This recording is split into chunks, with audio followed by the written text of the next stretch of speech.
21st Century Entrepreneurship with Martin Piskarik. What have you observed as the crypto industry has flourished over time, and where do you see it headed in the future? Absolutely. Well, the first time I became aware of the crypto industry was Bitcoin way back in late 2010, early 2011. At the time, I didn't quite understand the implications of what it meant to have a decentralized ledger. It wasn't until 5 years later or so, 2016, that it piqued my interest again. And I started looking into what smart contracts were. And that's when everything kind of clicked for me. I've seen the entire industry grow from humble beginnings all the way to where it is now. I've been very involved in the industry as an investor for the last 5-6 years, and involved working in the industry now for a couple of years. So I've really seen the transition and all of the roller coaster ups and downs that the industry has had so far. I see a very bright future for it. I see absolutely a future where we have this decentralized ledger technology everywhere. It's commonplace in society. I believe that the technology, because it already exists, because it's already out there, there's no going back. This is going to be the new norm going forward. Now, it's going to take some time for adoption to really catch hold with the general population, but we're already starting to hear reports about major financial institutions, MasterCard, Citibank. They're going to be doing some pilots with some digital dollars, some central bank digital currencies, very soon. And word is that the Federal Reserve for the United States is going to also be doing a pilot this year, sometime between now and the beginning of 2023. So I see a very bright future for it. Whether people agree or disagree with the technology and how it can be used and implemented is a moot point, in my opinion, because it is an inevitability at this stage. Can you please explain in more detail how the decentralized technology will be used and implemented, and what actually does it mean for us? Sure. So you can look at the current infrastructure of how things are conducted in Web 2 as centralized. So we have centralized banks, we have centralized data storage centers. So we have server centers all over the world where people's data is stored by private institutions, private companies. We're moving away from that. We're moving away from expensive data centers and centralized hoarding of information, especially personal information.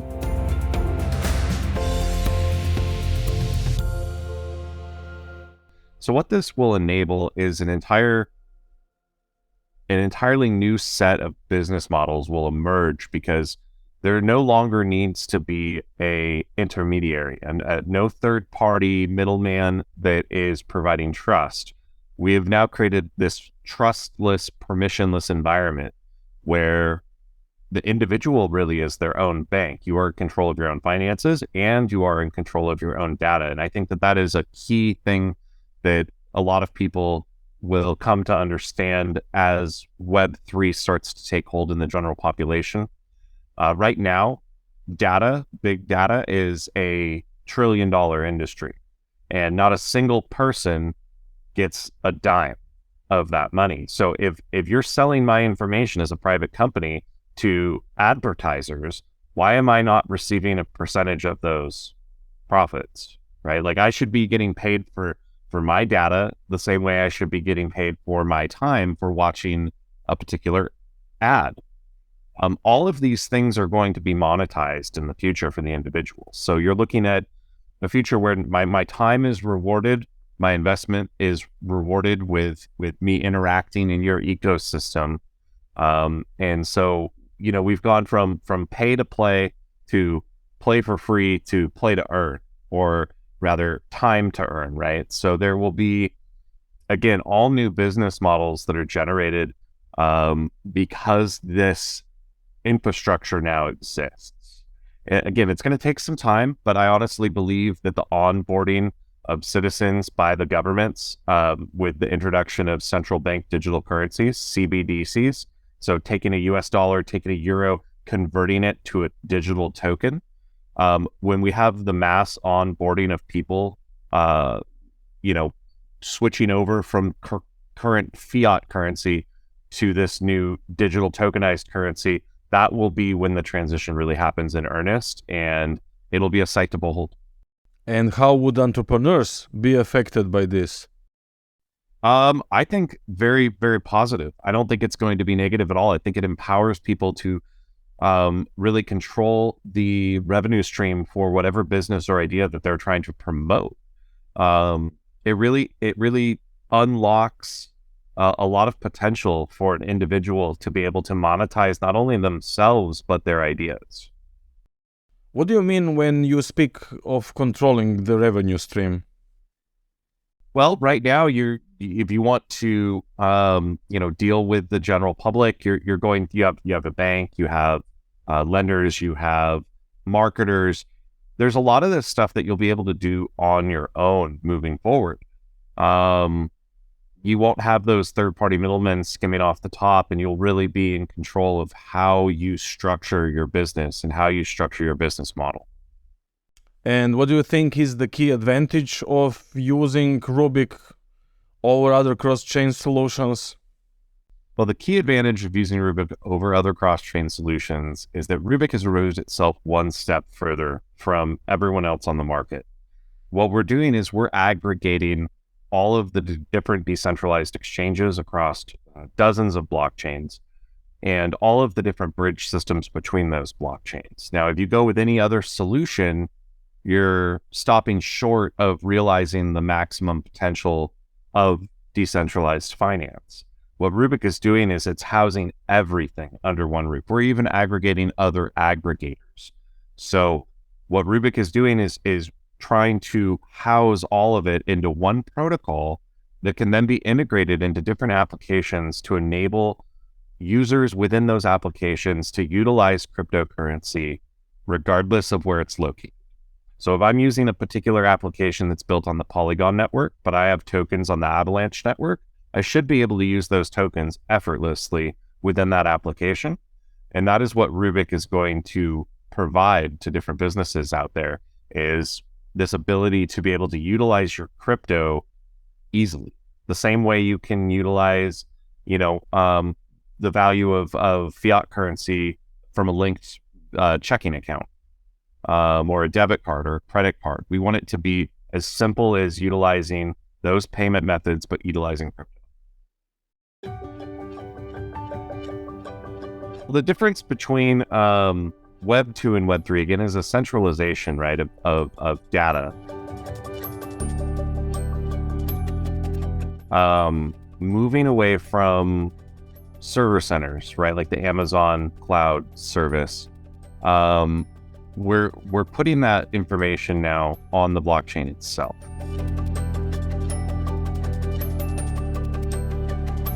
And individuals will be able to control that information.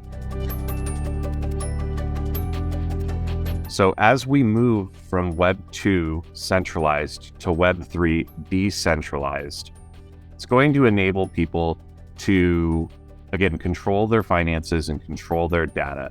Now, what this means for businesses and what this means for the general public is the applications you're currently utilizing on your phone. That data is stored in, again, those data centers. In the future, it will be stored on the network itself. So everyone will be participating in this, essentially this large mesh network where we're able to access that data.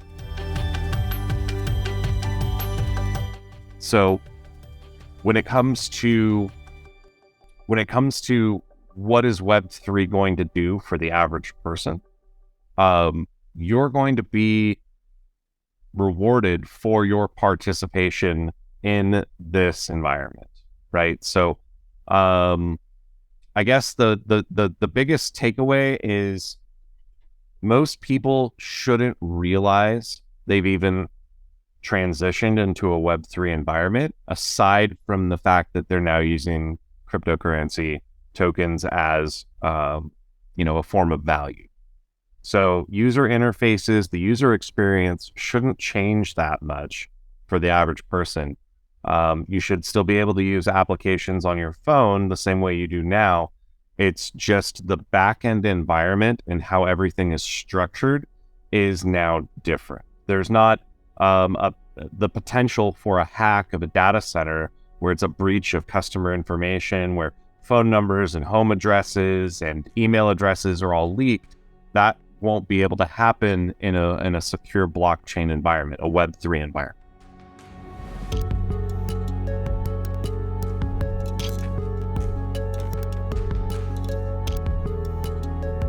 What are the main goals of the marketing department at Rubik? Obviously, exposure. I think it's shifted a little bit in terms of our focus. We originally were trying to market business to customer, but quickly realized that we are going up against very large marketing budgets from a lot of different businesses, and there is a cacophony of people trying to grab everyone's attention in this industry. It makes it very hard. It's a different challenge in the crypto industry versus traditional digital marketing campaign. You're dealing with much more savvy people who kind of ignore all of the clutter and they're hyper-focused on what it is that they're looking for. It's not marketing to the general public, so it is very, very different. We identified the business to customer approach as something that was not going to be tenable for us from a financial perspective. We don't have millions of dollars to throw at Super Bowl ads like Coinbase and others to try and get the general public on board. So we figured out that it would be best for our business to work on business to business marketing and try to attract businesses to our software development kit so that they can integrate that into their application and then their users become our users. So as opposed to trying to go directly to the customer, we are now trying to go to the businesses and then pull all of their users into the fold of our ecosystem.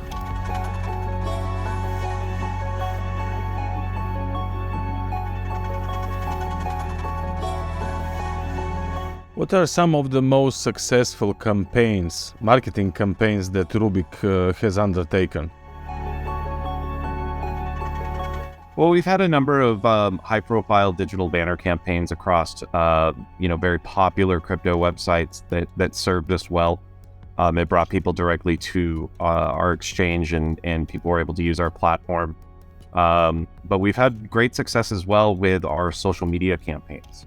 So by generating NFTs for involvement in people participating in podcasts that we do, and also trading on our platform, they've been able to earn these NFTs, and that helps spread word of mouth from person to person within the industry. Those have been very successful campaigns for us as well. But again, we're taking a different approach. We're not focused primarily on business to customer. It's more business to business.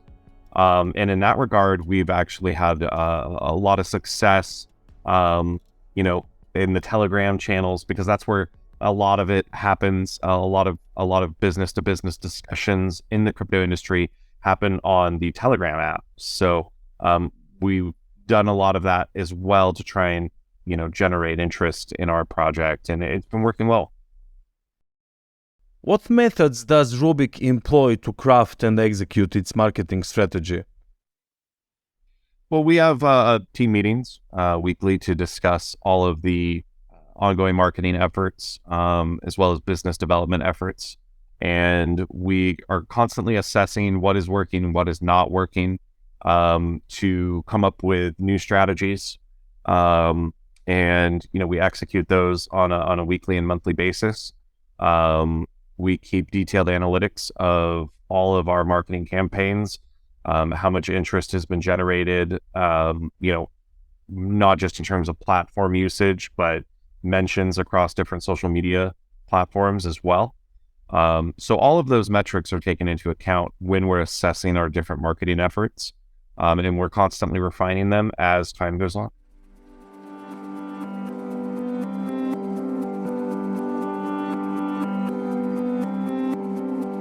Rubik in 5 years, hopefully, is a baseline protocol for Web3.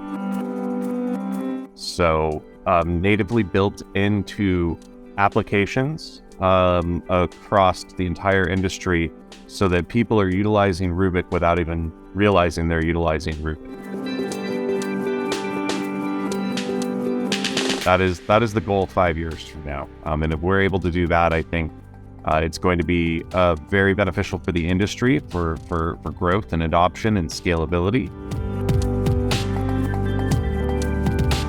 Again, making it easy for people to use this stuff. They don't need to know how it works, and they shouldn't be exposed to the complexity of it. It should just function. It should work.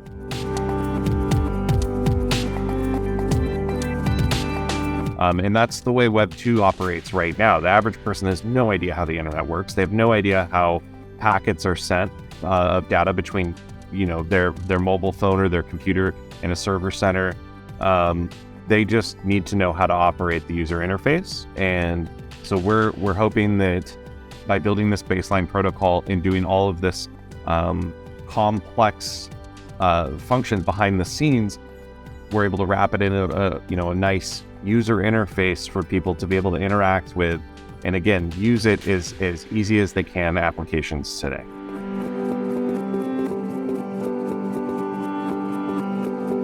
If you'd like to learn more about Rubik, you can check us out at rubik.exchange.